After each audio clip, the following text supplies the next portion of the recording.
Hi friends, welcome to Replicating Natural Leaf Textures in Viviva Watercolor.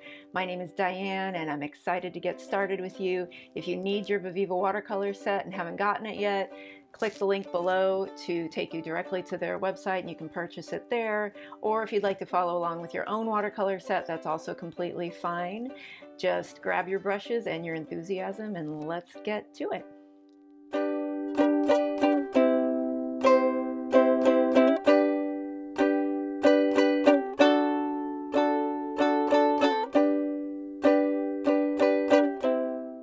So before we get into the actual painting, I'm going to just walk you through the materials we need pretty quickly.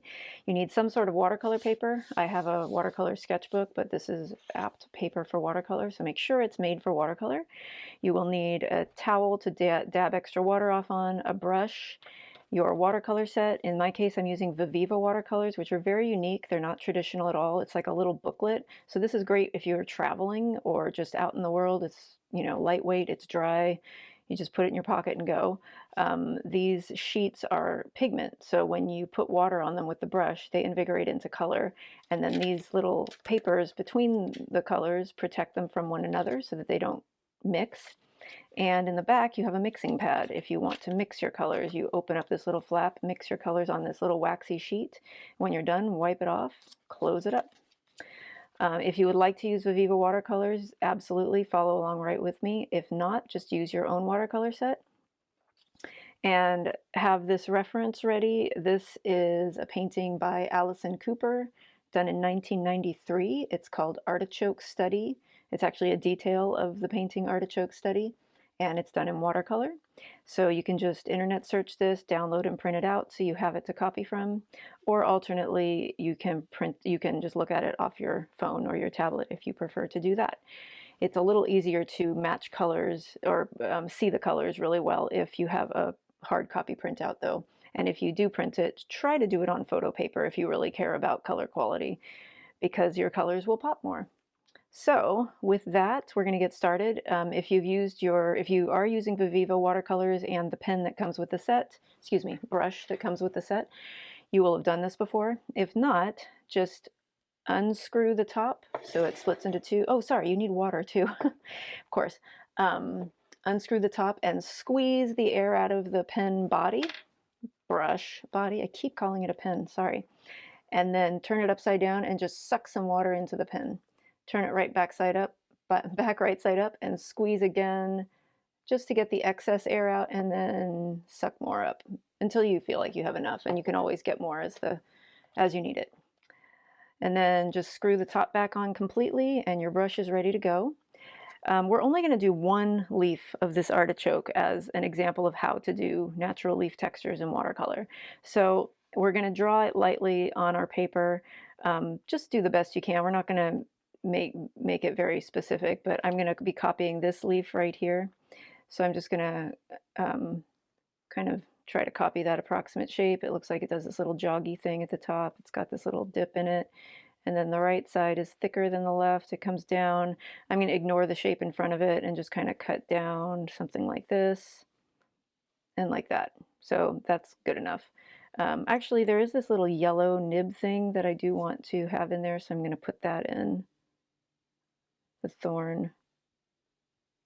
Or no, that's not the thorn. I don't know what that is, but it's there, so we're going to put it in. And that is good enough. Just make sure your pencil lines are fairly light. So definitely no darker than what I just did. And even go back and erase lightly so that you can barely see it, because any pencil lines you have will show through the final picture. You can always erase more after, but it's easier to get rid of it before you put the paint on. And there's no guarantee it will come off afterwards because it might be covered in paint. So with that said, we're going to just leave the left side white, and we're going to start in on layering light colors to dark. So in watercolor, always go light to dark, because you cannot put a dark color over, you cannot put a light color over a dark one in watercolor. So we're going to start with gray. So to do that, the only color that's appropriate here is slate black, but obviously it's black, not gray. So the first thing I'm going to do is just squeeze my brush and get a little bit of water into the tip. Actually, you would do that no matter what, but in this case, I want it to be pretty pretty wet with water because I don't want it to be black. I'm just going to barely touch it and see how it comes off on the side. Now it's gray. Just sort of alternately get some color and dab off on your towel if you feel it's too wet. And then start at the very base, even though that's magenta, and pull up. So kind of just get the gray onto the base of your artichoke. That's too light, so I'm going to go back for more.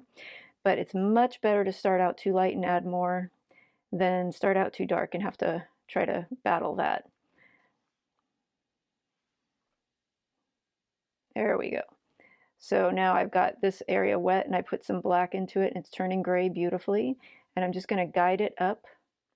I've actually got a little too much water, so I'm going to soak up the excess on my towel and go back and sort of brush it off without squeezing my pen brush handle anymore. Because the more you squeeze, the more water comes out. So I'm just getting rid of the excess. And then I'm going to use this blob of gray to pull up some lines, and I'm following the curve of the artichoke. So I'm curving out a little bit, planting my brush and just pulling up in sort of a wispy motion so that those gray lines disappear at the top. I'm going to do more on the right than on the left because it gets a little bit darker here. Obviously, we're going to put some green over later, but for right now, I'm just laying the groundwork with some gray.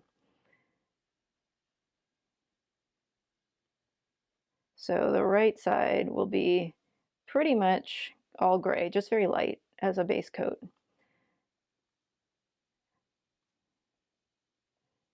And then I got a little bit more black. I want some more lines to show if possible, but it's a little wet to be doing that right now, it looks like, so I just have to wait. Alternately, I could blow dry and come back and do a little bit more line work, but I'm going to be doing so much work on the greens and stuff that I'm just going to come back to it. So now we'll go into the yellow because that's also a very light color. The only appropriate yellow in this set is chrome yellow, and it's a little bit orangey, but that's okay. That's just what we have here, what I have. So I'm going to use that and just paint in that yellow bit, wipe my brush off, and go back and just wipe the bottom edge to encourage it to kind of soften into the rest of the leaf. And I just love that little glow. In fact, it kind of goes over the top of this edge too. So I'm going to just encourage it to spread over there and on the right side here. Yep. Oh, and I'm just now noticing there's a little tiny bit of gray right here, right on the right edge of that point. So I'm just going to go in and put a little gray, wipe off, and go back and blend a little bit. So to blend, I'm just kind of rubbing the edge of the color to soften it. And now I'm going to put in some green. So I'm going to start with sap green. Actually, that might be the only green we use because it's the artichokiest. It's a little more olivey than I would like, so I probably will put some Viridian into it, but I'm putting this into the wet surface that I just finished wetting with the gray, so it's bleeding really beautifully. And I'm not concerning myself with the lines necessarily, but as it happens, they're starting to create themselves because it's drying a little bit. So I'm going to use that to my advantage and just let it create lines. If yours is wet enough to where it's not creating lines, don't worry about it. We don't need to have lines at this point. We're just trying to get a patch of color here that bleeds a little bit. And indeed, I am going to put a little bit of Viridian, which is a bluer green, into that sap green to get it just a little closer to the color of the painting I'm copying. So this is one way to blend color in watercolor. It's very unofficial. It's very fun, but it can be frustrating if you're just putting one color into another and it feels like you don't know what you're doing and it's not working. So if you prefer, you can use this blending pad I talked about earlier, and I'll show you how to do that. Or if you're using a traditional watercolor set, you can certainly mix your colors first. In fact, you usually do that. So grab a little bit of one color, and my brush is pretty dry, so I need to, there we go, there's some water. That's too much, so I'm going to wipe it off. Try that again. Just a little bit of water there. Put some Viridian, wipe, get the sap green, mix that in, and mix them together before you put it on the paper. That's another fine way of doing it. That's the more official way of doing it.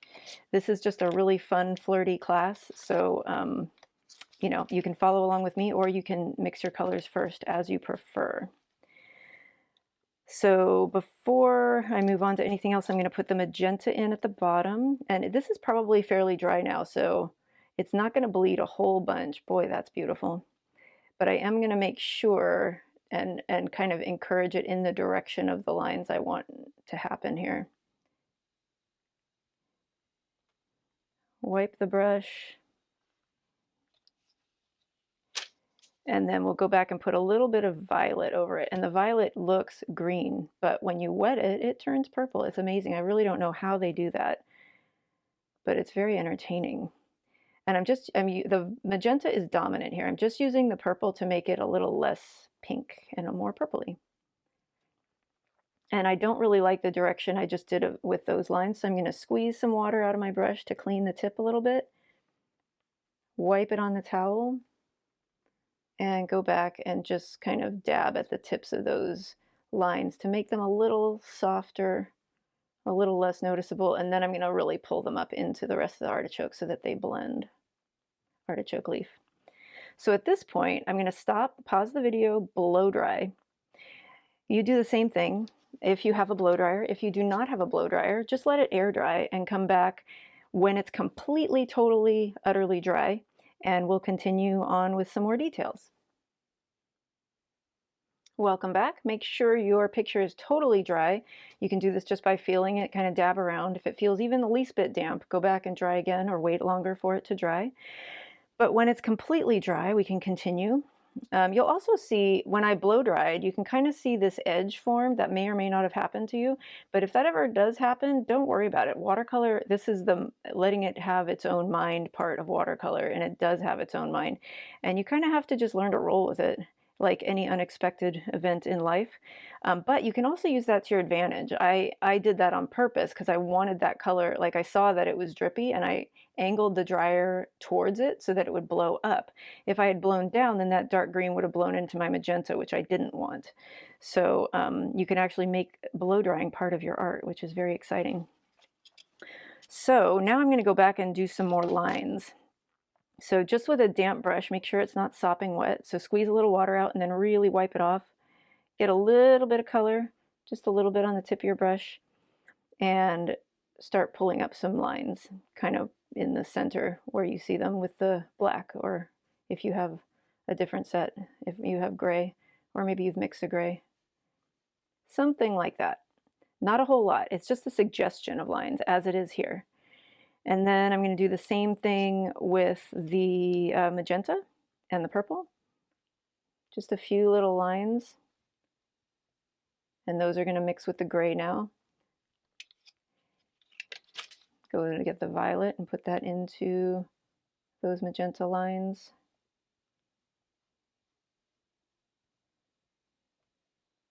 A little bit more.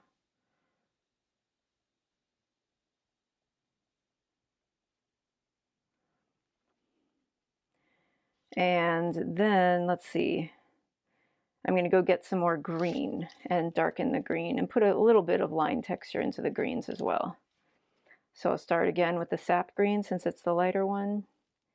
Put some lines in going down towards the base. The trick here is not overdoing the line work because it's an illusion that there's a ton of lines. And the more you do it, the more you kind of blend them out. So just put in a few. Try to resist the urge to go over and over and over it. And I'm going to do that with the Viridian as well. If it gets daunting, like, oh my gosh, that went on so dark, just brush through it a little bit more. But again, not too much, just as little as you possibly can to get away with the effect you want. Something like that. And then the top edge is looking pretty sharp to me, so I'm just going to, with a fairly damp brush, not sopping wet, I'm just going to sort of point my brush down towards that darker color and dab at it a little bit to loosen it and encourage it to soften. And then I'm going to go back and darken these two areas because that's where they're darkest. So not doing line work anymore, just kind of patchy. I'm going to put in some sap green right here, big patch of it, dabbing it in, and then right along the bottom edge as well, because that's the shadow that the leaf in front of it is creating. And it kind of blends up into the other sap green. And then I'm going to put a little bit of Viridian into those two areas as well to adjust the color.